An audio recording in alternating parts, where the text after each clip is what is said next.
This is Charlie Parsons for Boxing Social in association with freebets.com, Forged Irish Stout and Empire Fight Store. An absolute pleasure. Jaykae, we've been going back and forth. We've been trying to slot something in time-wise for a little minute now, but finally down here in Birmingham. What a gym, by the way. I know something that you're quite proud of and take sort of serious homage to. And I mean, you just look around and just see how special it is. I suppose firstly on this place, being able to come here, see Spider progress how he is, Adam when he's down here, I mean all the brothers, everyone, a real proud feeling for you. Yeah, it's good, man. McCracken's gym, we're here, we've got a home. We've been open probably like a year and a half now. Last year we had 2 very exciting debuts with Spider and Adam, and we've got a lot more to come this year and in the future as well. I suppose firstly just on your background, boxing as a whole, obviously a rapper by trade, but quite keen to make yourself known, I think, in the scene, and I think that's something that promoters like Eddie can resonate to, etc., because you're able to bring that sort of other audience into it. Why boxing for you? I don't know, it's something that I've got early memories of, all my family gathering around and watching like Lennox Lewis fights, Prince Nassim Hamid fights, Mike Tyson. These are all memories like box office, when you'd buy the box office and you could still watch it for a week later, it'd be on your thing. Like, it's a very early memory of mine, and a lot of my friends are into boxing. One of my close friends, Bradley, his dad was a boxing coach, amateur boxing coach, and we used to go around his pretty much every weekend and watch the fights, and it just built a love from there. So I started going. Obviously, when things got good for me in life, I was able to go and watch Anthony Joshua in Cardiff and go to like a few big shows, you know what I'm saying? And my love grew for it, and then we started head movement, and Momo done his thing in head movement, and that even more grasped us into it. D2's an amateur coach at Acott's Green Boxing Gym. It's like we've all kind of like found a place in boxing almost. I suppose just then on Birmingham as a whole, you mentioned sort of building that up and it all sort of coming together. A place that's sort of been deprived of the big nights, fair to say, over the last sort of maybe 10 years. We know that Cal had some good nights here, but now he's retired. I was just saying, like, obviously Galau's coming through, you've got Spider and this sort of new crop coming through, but it's sort of a vision for you to get the big nights back here, and there's such like a good grassroots scene. There's such good facilities, good gyms. You look around here, you mentioned other gyms in the area. A bit of a resurgence coming up. 100%, and we have been deprived of good shows. The best show of recent times was Frankie Gami Sam Eggington. Do you know what I'm saying? And that was maybe 5-6 years ago. So we haven't really had that scale here, and I feel like in Birmingham there's pivotal moments. Like, so you've got the McCracken era. You get me? Salute to them. They're the first family from Birmingham that smashed it. And then you've got the Yaffais. They've all had great careers. There's been a gold medalist in the Olympics. There's been a world champion in Cal. They've had their era, and now I think it's the Sulaimaan era. I think these are going to take the whole thing up, and these are going to smash it. And it's just about getting behind the lads, and you can see just from people being inspired from what Spider's doing. There's so much more kids that come to the gym now because their parents can see a future for it with their kids, and they want their kids to be like him. And I feel like I'm going to be a part of it. I want to make sure there's big arena shows here. I want to make sure he gets to the position where we can sell out Birmingham Arena, him headlining, no problem. And then I want to take it to St Andrews and do it at the football ground, bro. That's where I think we can take this thing. So it's exciting times now for Birmingham. There's some good prospects coming up. There's some seasoned professionals that have been doing their thing for some time, and I think now it's time for everyone to grasp together and make some things happen. Funny you mention about sort of parents and them sort of wanting to get their kids involved in boxing now. I think this is something that the dynamic's probably still changing there, right? Because I remember when I was young, my mum was like, no, I never want him to box, I don't want to get hurt. But really what you get when you come into a boxing gym is more than like 2 guys levering each other. But just saying with Spider, you get kids who think they're about it on the streets. They come in and instantly a coach is going to discipline them. And, you know, you drop your egos at the door when you come into the boxing gym. It's saved lives. Someone like Spider, he was saying that he used to get in fights and stuff, be a bit of a troublemaker, come in here and it changed him. It's important, and the way that sort of things are going, I suppose now more so than ever, we need more people in boxing gym. You see sort of gloves down, knives down, gloves up, that sort of thing. It's a way of life. It's a discipline, and not every kid that walks into a boxing gym is going to be a world champion. And I think parents have got to accept that, because you see some parents are harsh on their kids. They want their kids to be doing much more than they're capable of. Do you know what I'm saying? And I think that's cool. If a kid's not there, then the kid's not there. He's not meant to be that. But I still think it will teach him a way of life. And my son loves boxing. He's into it. He looks up to Spider and Adam. He loves this. He plays around with Spencer Jr., but there's one man that he doesn't mess around with, and I can tell him, yo, if you mess around, I'm going to tell my man, and that's Big Spencer Sr. You get me? Like, it gives, like, parents who might not seem to have full control at home, and their children might not be able to, like, listen to them all the time. You can say, yo, I'm going to tell you, coach, and that would make my son, especially, think, okay, I don't want him to tell Big Spencer, because he wants Big Spencer to think of him in a certain manner, and he wants Big Spencer to like him and respect him, and do you know what I'm saying? So I think that's a beautiful thing, and as long as you've got that in you as a parent to stand back and let someone else maybe speak to your child in a way that you wouldn't let someone else speak to your child, I think that's a beautiful thing, and it will develop into something, it can develop into world honours, and that's where we're trying to take it with Spider. Well, let's talk a little bit about Spider then. Obviously, a very successful back end to 2023, 2 fights in 6 weeks. I suppose, firstly, that professional debut on the Birmingham show. A return to Birmingham, and what an opportunity to do it. Loads of tickets sold. Just how special of a moment was that for you and the team? It was almost a told you so moment. I knew it would happen. But we used to speak about him debuting in Birmingham on a Matchroom show, and it fell in place. So I remember when we went for his licence, I was on Twitter and I seen one of the Twitter pages report, Galal Yafai's headlining a Matchroom show in Birmingham in August, and I thought, mate, he's going to have his licence by then. I thought, this is perfect. And I've had conversations with Eddie, and I've tried to make him know about Spider in the previous, and we've had meetings and things like that. So it all kind of fell perfectly for him, and we got given an opponent who was, some people was umming and ahhing about, thinking, oh, is it a bit of a test? He had a winning record. He took certain people, took Campbell Hatton the full 6 rounds and things like that. So I was thinking, let's just get him a walkover job. You could just get him anyone in there. But we took a decent fight for a first debut, and he went in there, and first round he took him out of there, and it's almost like I knew it would happen. And I'm glad we all got to see it, because all his family and friends were there, as well as all my family and friends were there, because they know that this moment we've built it up to. So I think everybody come out and got to see it firsthand how special it is. Moving forward now, lots of activity. I talk about them 2 fights in 6 weeks, and now 2024, we got that date announced, the first one of the year. Yeah. He said he wants 6 fights this year. Makes sense. I think it's his last 4-rounder, Feb 10, London, next gen. More activities, not too far away. I'm sure a good opportunity to sell another load of tickets and also show once again what he's really about. Yeah, I hope he makes someone like Matchroom confident in coming to Birmingham and doing another show and feeling like they could do an arena show, maybe not a next-gen show, but with a headline, with a serious, maybe a good domestic fight as a headline, and putting on a big arena show. And I think people like him is going to build the confidence into doing that. It is about activity for him now. It's February 10th. I think it should be his last 4-rounder now.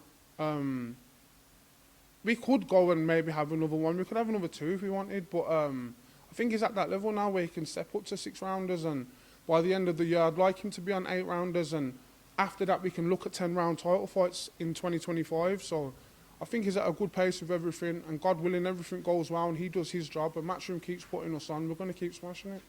Let's talk about Adam. Obviously, his pro debut made last year on that huge card out in Poland. We're expecting big things from him this year.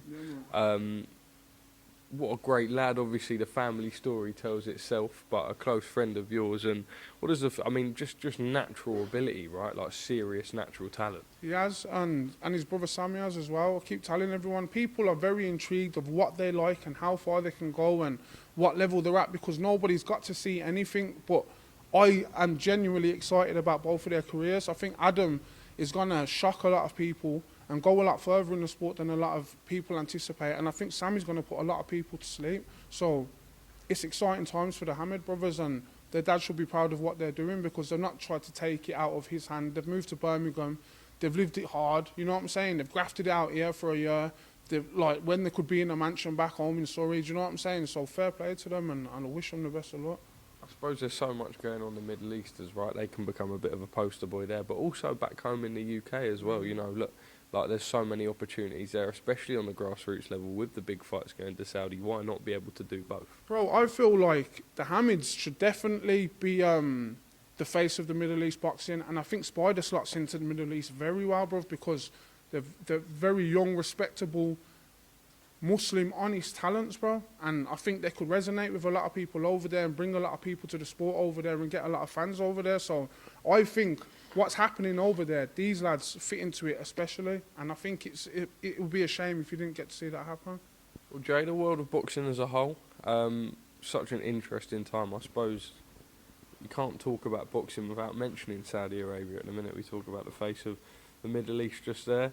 Obviously, Turkey al-Sheikh has come in and caused huge disruption. We saw Fury and Ngannou. People had to say what they wanted to say.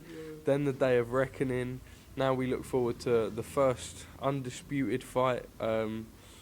Certainly, like in my lifetime, I think something like 20. Obviously, when Lennox Lewis fought Evander Holyfield, you know, late 90s, making the big fights happen. Joshua and Ngannou. We're expecting more. Queensbury versus Matchroom. Who would have thought we see Eddie and Frank together? What an exciting time, right? Turkey has got the pad, and the boxing world is the PlayStation, and he's just doing whatever he wants with it, bro. He's playing his game, and it's amazing to see. And it was, bro, everyone was skeptical of it first when they was first seen into it, and they was announcing Fury and Ngannou. No one expected Fury and Ngannou to be as good as it was and as close as it was. People have got Ngannou winning that fight, do you know what I'm saying? Ngannou put Fury down. Like, who ever seen that happening? And if it didn't take balls and somebody to roll the dice, we probably would have never experienced it. So I'm sat back as a fan now and I'm appreciating it, and I can't wait to go over there and experience one of them. Obviously, Fury Usyk is huge, like you said, but they've also set up what's happening after that, and that's what I'm really excited about as well, because I think it's a big shame if we never get to see AJ versus Fury. Well, you mentioned AJ versus Fury. Does this feel like the first time where we can confidently say that there's a bit of a pathway to it happening? Now, obviously, they've got to come through their retrospective fights and challenges, but I think I've heard Turkey say before that he'd be interested in making that fight, even if, you know, certain results didn't go their way. Yeah, like I think Wilder, as like boxing, Wilder, I think as boxing fans, we would still want to see that fight, whatever happens. But now we're actually seeing it firsthand, and we're seeing the biggest fights, and there's no ducking whatever. Like, the fighters are getting paid what they're asking for. You believe maybe back end of 2024, early 2025, we finally see the fight that we've discussed for years on years on years in Fury AJ? I think no matter what happens with AJ's career, I think he'd always be game for it and always be up for it. But I don't know where Fury's going to go after the Usyk fight. Does he win and retire and just have all the glory? Does he continue and try and make another 100 million off AJ, which is very tempting? Do you know what I'm saying? But he's a crazy guy, bro. So he might choose to just hang it up after that. He's always saying he's had enough. He might try and beat Usyk and say he's done it all. And fair play to him, he will go down as the greatest heavyweight of our generation. So he's got all rights to do that. But I can't see it not happening now. There's too much money involved, man. Well, let's talk Fury Usyk then. What do you think? They always say in boxing that a good big un should always beat a good little un. However, Usyk and X look little un. It's weird, right? Because I suppose as fans, you look at Oleksandr Usyk and his fight with the bar, and everyone was like, oh yeah, Fury will absolutely maul him. And then you look at Fury's performance against Ngannou, they're only as good as your last fight kind of thing. Probably fair to say that both of them not coming off their best last fight. Questions about both of them. Are they on the sort of latter side of their career now? How do you assess that fight? I feel like they probably are on the later side of their career. They are looking towards the end of their career, but I think Fury wants it more, you know. Don't know, man. I think like he felt like he's let himself down, and I feel like he's going to pick it back up. And from the sparring and things like that he's got over in his camp, I've seen a list of sparring partners from Usyk's camp, and I've seen a list from Fury's camp, and it's big difference, isn't it? Vast difference. Huge difference. Even having Apatow and Moses Atama, if you got them two in your sparring, they're going to put in some serious working on you. I don't know what's happened with Apatow leaving the thing. I ain't got a clue, but that's the kind of names that Fury's got in there, and you can see he's being very secret about it. He's not showing the camp, nothing, you know what I'm saying? And Usyk, it seems like he's taking his normal approach to how he'd approach any other fight, where I think Fury's really going to step up the pace and have the work put in on him as well. I think it's going to be grueling for him, but I think it'll be worth it. And I can just see Fury working his body, bro. Anytime I've ever seen Usyk in it's always the body. Even when Anthony Joshua was watching it here, bro. When Anthony Joshua was hitting him, we were screaming like body, hit him in his body, because it's the only time you see him wince. And I don't think he'll be able to get away with it as much as he did in that Dubois fight. Whereas you can have your argument on it. It looks low in certain angles and it doesn't look, but some places, bro, that's a legal shot and you're not going to be able to blag it. And I've seen Usyk blag it a couple times to the ref, like, oh, it's hitting me low, where it doesn't really look that low. Do you know what I'm saying? So the AJ second fight, there was a point where AJ clipped him sort of borderline, and once again, same sort of problem. He does that wince thing. So I don't know. I'd like Fury to win, just because for the main reason I don't really want to see Usyk and AJ again. So if AJ beats Ngannou, they're saying the winner gets the winner of Usyk and Fury, but I don't really want to see Usyk and AJ again. No. I think AJ had a good go. The better man won both times, and it's time to see Fury AJ now. AJ improved under Ben Davison with his performance against Otto Wally. I think he's just realised, like, yo, I'm a fucking unit, bro. I'll blow your head off. It just not this boxer stuff that he was maybe going at before. Yeah, like he had obviously he had his whole McCracken style, like he'd done his whole thing with Rob for so long, and then he's gone and he's tried to fit in other places, and he's tried to adapt to different styles, and he's gone to other trainers, I think, as well, looking at the stable and thinking, oh, I'd love to fight like so-and-so and be like them. But, bro, you're fucking... how many stone does he say he was after the Usyk fight, bro? Yeah, like, he's a big guy. Like, your force, bro, is your backhand, bro. You hit anyone, bro, clean. They shouldn't be standing there. So I think he's realised that he is a fucking bulldozer, bro. And if he hits you, he's a problem for any man on earth. AJ made the comment that every opponent that he's mutually shared with Tyson Fury, he stopped. Now, this question will have a lot of sort of different opinion after we see the Usyk fight. If Fury goes and beats Usyk in good fashion, then it's not really going to matter what AJ does with Ngannou. But is there sort of, I suppose, a little bit of jeopardy in that fight, in the fact that if Joshua goes in and, like, bulldozes Ngannou, people are then going to start questioning... Yeah, we put more pressure on Fury to fight him regardless. But I think AJ will have seen that. AJ might have walked into an Ngannou fight and not taken it seriously and ended up on the canvas as well and fought his way in a dogfight and not realised it would have been that hard. I think he's seen now, like, yo, doesn't matter who you are. If Francis Ngannou punches you on your arm, it's going to hurt. You know what I'm saying? No matter what, if you let alone on your chin. So I think he's going to take him very seriously. And I think it will take him a couple rounds. But I think AJ will get him out of there. That may be the last time we see Ngannou in the boxing ring. But so where does... Ngannou deserves it, bro. Think how much millions he's made in the last fight compared to his whole career, bro. In two fights compared to the UFC, where does Ngannou hang in terms of, like, the rest of the division? Is he a threat for anyone in the top 15? It's interesting, isn't it? From his performance against Fury, yes. Yeah.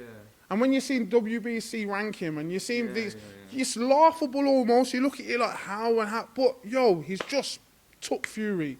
Life and death, so, and Fury's #1, so, yeah, really, if you look at it in that, but has he done enough, and is it credible enough to be put in them rankings? Maybe not, but has he proved himself that he is up there, yeah? Do we still as fans question, like, we know Tyson come out afterwards, no excuses, and Ngannou was better, I prepared properly, but I think we sort of still think that wasn't the best Tyson. Sol Dakers was up in camp with him. So he was doing something. Sol weren't just up there having a holiday in Morecambe. He was definitely training with Fury. So that whole approach that he never had a camp, he might have not had a serious camp, what he's doing with Usyk right now, but he definitely did train. Do you know what I'm saying? So, and I know that firsthand, so you can't just throw that out the window. I just think he just expect the unexpected kind of thing, and Ngannou caught him. Just lastly from me then, British boxing. I suppose, like, it's a bit of a weird time, right? Because we're potentially seeing Joe Cordina fight on a card out in Saudi. I think Nick Bull's fighting for a world title out in Saudi Arabia. Obviously, a lot of the big fights are going to go over to Saudi. Yeah. I suppose important also that we do, as good as it is for the sport, and I suppose maybe people like myself and yourself are a little bit more biased because we have the pleasure of being able to go over there and get involved still. But important to still get the biggest domestic fights happening, whether that be Taylor, Cameron Free, whether that be Wood, Warrington, those sort of things. Still need that for the UK base. Yeah, 100%. And someone like Turkey should be putting people like Eddie and Frank Warren on their toes to deliver these big shows and keep it exciting for him, to make him might want to make a fight off the back of something that they've done, because that's initially what he's doing. A lot of the hard work that they've done with their fighters, the promoters have done, Turkey's just come now and like, yeah, you're going to do this and you're going to do this and you're going to listen to me. So I think it's up to the UK promoters now to keep on putting big shows and putting on big domestic shows. And it's not just up to the promoters, it's up to the fighters, bro. Like, fighters have got to be down to put it all on the line as well sometimes. Whether you're early stage into your professional career, whether you're a world champion.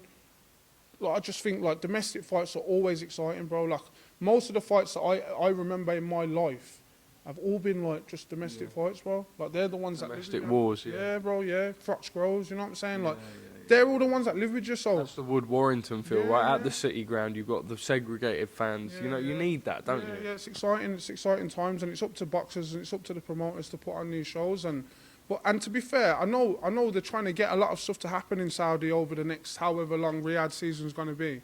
But I can imagine Turkey might want to sell out Wembley one day. Yeah. You know what I'm saying? He might look at Wembley and think, yeah, let's do Wembley.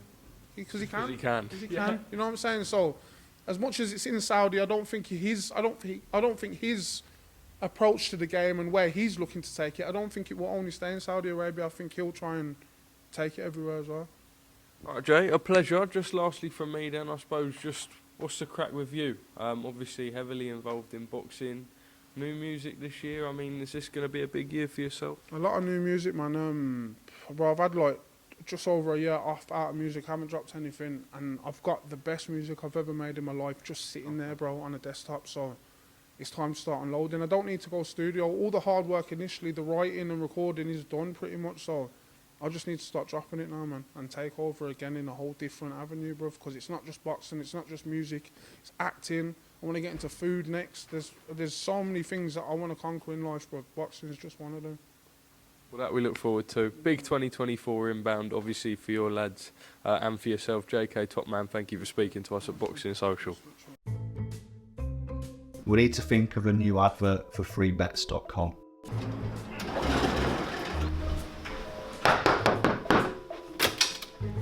Get your best betting offers from freebets.com. Yeah, that'll do. The following deals are now live.